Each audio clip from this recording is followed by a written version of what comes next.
সবাইকে ধন্যবাদ এবং কৃতজ্ঞতা জানাই। দীর্ঘদিনের যে মানুষের আশা আকাঙ্ক্ষা, মানুষের প্রয়োজন, আজ পাণ্ডবেশ্বর বুকে ক্রিমেটোরিয়াম, ইলেকট্রিক চুল্লি আজ উদ্বোধন করা হল। মানুষের হাতে, পঞ্চায়েত সমিতির হাতে এই চাবিকাঠি তুলে দেওয়া হল। আজ থেকে এটা পঞ্চায়েত সমিতি চালাবে। 12 জনের বেশি কর্মী এখানে কর্মসংস্থান হবে এবং নো প্রফিট নো লসে এই ক্রিমেটোরিয়াম চালানো হবে। অনেকে ভেবেছিল যেটা তৈরি করা সম্ভব নয়, নির্দিষ্ট দিনে এটা উদ্বোধন করা সম্ভব নয়।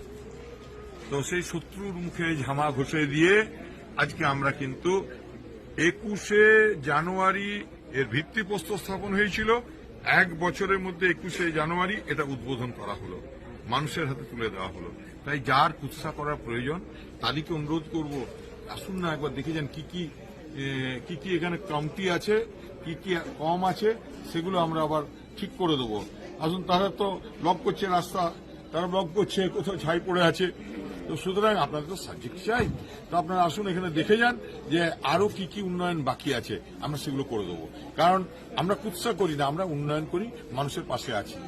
যারা জনগণের উন্নয়ন আটকে দিতে চান, মানুষ তাদের মুখ আর মুখোশের পার্থক্য বোঝে, মানুষ তাদেরকে চিনে ফেলেছে।